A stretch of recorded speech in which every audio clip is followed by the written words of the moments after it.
बाबा ने खुद इशारा करके पीछे वाला गद्दा भी हटवा दिया।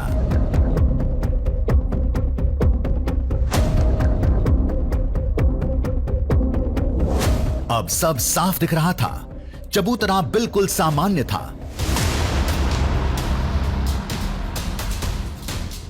बाबा का आसन ग्रेनाइट पत्थर पर था, जहां एक पतली सी गद्दी लगी थी। कई बार लोगों को लगता है कि बाबा जिस स्थान पर बैठे हुए हैं, जिस जगह पर बाबा बैठे हुए हैं, वो स्थान कैसा है। क्या बाबा जहाँ बैठे हुए हैं, क्या नीचे कोई विशेष प्रकार की कोई व्यवस्था तो नहीं है। ऐसी कोई व्यवस्था नहीं है। ये कुछ टॉवेल है और उसके नीचे एक ये शीट है और उसके बाद नीचे ये चबूतरा है।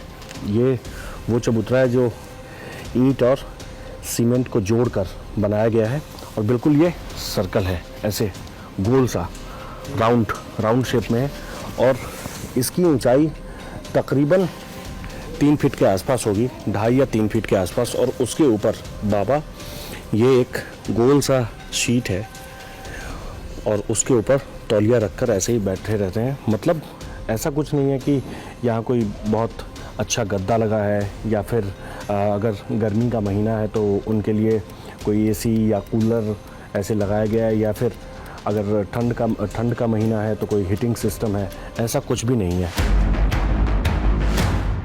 आसन वापस सजा दिया गया। ध्यान में जाने का वक्त हो गया था। उसके लिए कुछ अलग से कवायद नहीं होती। ये बैठे बैठे अचानक ध्यान मग्न हो जाते हैं। बाबा का यही वक्त है कि जब वो अचानक ही ऐसे ही वापस बात करते करते ही हो जाते हैं। और मैं अब सामने देख रहा हूँ कि अभी जब मैं यहाँ आपको ये बताना शुरू किया था, उस वक्त में वो बिल्कुल ठीक थे और इशारों में बात भी कर रहे थे, लेकिन अभी वो वापस फिर से वैसे ही बिल्कुल खो गए हैं और वो लीन हो गए हैं अपनी भक्ति में।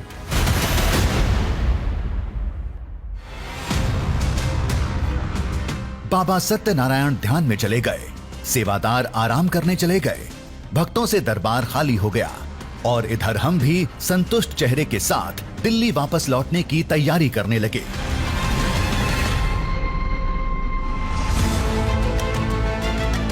लोगों को लग रहा था हम खाली हाथ थे। हमें हर पड़ताल में नाकामी मिली। फिर हम खुश क्यों थे? ये जानने के लिए घड़ी की सुइयों को थोड़ा पीछे ले जाना होगा।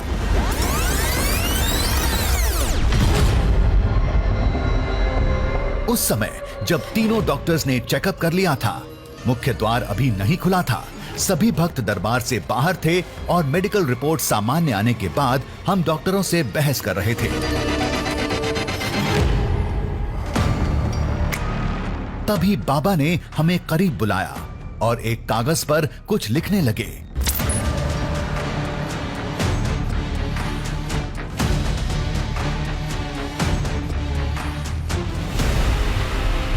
फिर वो पर्चा हमारी तरफ बढ़ा दिया। वो पर्चा हमने देखा। इसमें हमारे और आप सब के लिए एक संदेश था। बाबा जी ने मुझे कहा था कि आप जब यहाँ आए हैं तो मैं कुछ आपको लिख कर बताता हूँ जो मैं कहना चाहता हूँ।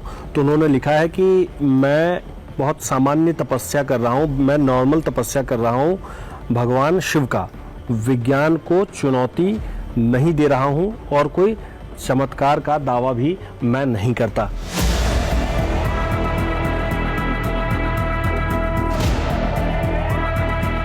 ये आपने खुद से लिखा है। आप ये कहते हैं कि आप चमत्कार का कोई दावा नहीं करते, तो आपको लेकर के लोग, जो बाकी लोग यहाँ आने जाने वाले जो लोग हैं, वो अगर ये कहते हैं तो आप उसे नहीं मानते हैं। वो अपनी इच्छा से अगर जो कहते हैं तो कहते हैं।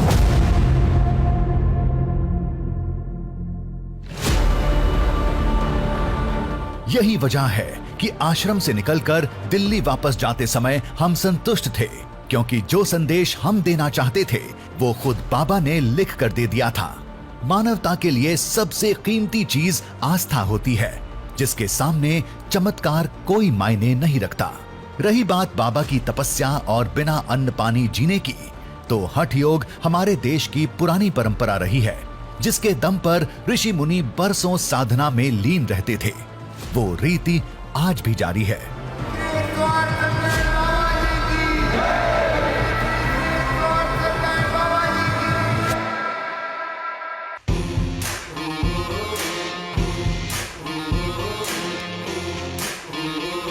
दरिया में झांकेंगे, पर्वत को नापेंगे, बांधेंगे धरती को अंबर की डोरों से, सूरज के चेहरे से पर्दा हटाना है, तूफान आंधी को भी अब चीर के जाना है, कुदरत की मुट्ठी से अब छीन लाएंगे हम, कुदरत की मुट्ठी से अब छीन लाएंगे हम।